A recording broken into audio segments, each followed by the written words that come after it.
നിതിൻ്റെ അച്ഛൻ മുന്നോട്ട് വയ്ക്കുന്ന പ്രധാനപ്പെട്ട പ്രശ്നം എന്ന് പറഞ്ഞാൽ അന്വേഷണവുമായി ബന്ധപ്പെട്ടുകൊണ്ടുള്ള അവർക്കുള്ള സംശയങ്ങളാണ്. അമൽ, അന്വേഷണത്തിലുള്ള സംശയം ഈ അന്വേഷണം ലോണാപ്പിൽ മാത്രം ഒതുക്കി തീർക്കാനുള്ള ശ്രമം നടക്കുന്നുവോ? അപ്പോൾ തന്നെ അദ്ദേഹം പറഞ്ഞ കുറച്ച് കാര്യങ്ങളുണ്ട്, നമുക്കറിയാം. പക്ഷേ നിലവിലുള്ള തെരഞ്ഞെടുപ്പ് പെരുമാറ്റച്ചട്ടങ്ങളൊക്കെ അറിയാം.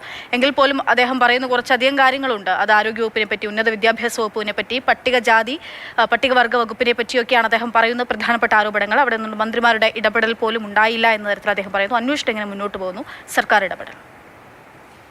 പെരുമാറ്റച്ചട്ടമടക്കം നിലനിൽക്കുന്നുണ്ട് എങ്കിൽ കൂടി അതിനൊക്കെ അപ്പുറത്തേക്ക് മറ്റ് ഒരാളുടെ ജീവൻ നഷ്ടപ്പെട്ട വിഷയത്തിൽ പോലീസിന് കാര്യക്ഷമമായി ഇടപെടാൻ കഴിയുന്നതാണ്. പക്ഷേ ആ പിതാവ് പറയുന്നത് കേട്ടിട്ടാണെങ്കിൽ കൃത്യമായി തന്നെയുള്ള രാഷ്ട്രീയ സ്വാധീനം ഈ മാനേജ്മെൻറ്റിനുണ്ട്. അങ്ങനെ ആരെയെങ്കിലും രക്ഷിക്കാനുള്ള ഒരു ശ്രമം നടത്തുന്നുണ്ടോ എന്നുള്ളതാണ് പ്രധാനപ്പെട്ട ചോദ്യം. ആ കുടുംബക്കാർ അങ്ങനെ സംശയിച്ചാൽ അവരെ തെറ്റു പറയാൻ കഴിയില്ല. ഇവർ പല വിധത്തിലുള്ള ആരോപണങ്ങൾ ഉന്നയിക്കുന്നു. ആരോപണം എന്ന് പറയുന്നത്, ഇതിൽ ഏറ്റവും അടിസ്ഥാനപരമായ ആരോപണം, നിതിൻ ആത്മഹത്യ ചെയ്യില്ല എന്ന് നിതിൻ്റെ സഹോദരി അടക്കമുള്ള ആളുകൾ ഉറച്ചു വിശ്വസിക്കുകയാണ്. നിതിൻ്റെതായി പുറത്തു വന്നിരിക്കുന്ന ചില ശബ്ദ സന്ദേശങ്ങളും മറ്റുമൊക്കെ ഉണ്ട്. അതിൽ നിതിൻ വലിയ കോൺഫിഡൻസോടെ സംസാരിക്കുന്ന മിടുക്കനായ ഒരു ചെറുപ്പക്കാരൻ, അങ്ങനെയാണ് നമുക്ക് ആ ശബ്ദ സന്ദേശമൊക്കെ കേൾക്കുമ്പോൾ മനസ്സിലാകുന്നത്. അങ്ങനെയുള്ള നിതിൻ എന്തിന് ആത്മഹത്യ ചെയ്യണമെന്നൊരു ചോദ്യം കുടുംബം ഉന്നയിക്കുകയാണ്. അതോ നിതിനെ മറ്റാരെങ്കിലും അപായപ്പെടുത്തിയതാണോ എന്നുള്ള ചോദ്യത്തിനും വ്യക്തമായൊരു ഉത്തരം കിട്ടേണ്ടതുണ്ട്.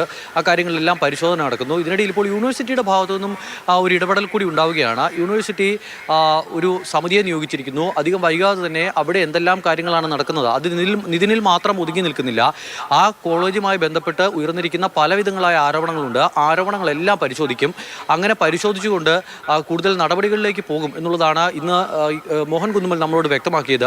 ഗവർണറുമായി കൂടിക്കാഴ്ച നടത്തിയിരുന്നുവെന്നും ഈ നിതിൻ രാജിൻ്റെ കുടുംബത്തിലെത്തി ബന്ധുക്കളെ കണ്ടതിന് ശേഷം ഉള്ള കാര്യങ്ങൾ, അവർ സംസാരിച്ച വിഷയങ്ങൾ അടക്കമുള്ളവ ഗവർണറെ ധരിപ്പിച്ചിട്ടുണ്ട് എന്നുള്ള കാര്യം മോഹൻ കുന്നുമ്മൽ പറയുന്നുണ്ട്. ഈ കോളേജുകളിലേക്ക് വിദ്യാർത്ഥികൾ ഇത്തരത്തിലുള്ള പ്രതിസന്ധി നേരിടുമ്പോൾ അവർ ഈ ആത്മഹത്യ അടക്കമുള്ള മാർഗങ്ങൾ തിരഞ്ഞെടുക്കാതെ അവർക്ക് സമീപിക്കാൻ കഴിയുന്ന ഒരുപാട് സംവിധാനങ്ങളുണ്ട് എന്നുള്ള കാര്യം കൂടി മോഹൻ കുന്നുമ്മൽ പറയുന്നുണ്ട്. അതിപ്പോൾ കോളേജിൽ ഒരു പ്രശ്നപരിഹാരം ഉണ്ടായില്ല എങ്കിൽ നേരിട്ട് യൂണിവേഴ്സിറ്റിയിലേക്ക് എത്താനുള്ള സാഹചര്യങ്ങളും അതിനുള്ള സംവിധാനങ്ങളും എല്ലാം ഒരുക്കിയിട്ടുണ്ട് എന്നുള്ളതാണ് VC വ്യക്തമാക്കുന്നത്. ഇപ്പോഴെന്തായാലും സർവത്ര ദുരൂഹതയാണ്. ഈ കേസുമായി ബന്ധപ്പെട്ട് ഇനിയും വ്യക്തത വരാൻ ഒരുപാട് കാര്യങ്ങളുണ്ട്. അങ്ങനെ ആ കാര്യങ്ങളിലെല്ലാം വ്യക്തത വന്ന് ഇതിനൊരു നീതി വേണ്ടതുണ്ട്, ഇതിൻ്റെ കുടുംബത്തിന് നീതി വേണ്ടതുണ്ട്. അതിന് ഇപ്പോൾ എപ്പോൾ ഉണ്ടാകും എന്നുള്ളത് മാത്രമാണ് അറിയാനുള്ളത്.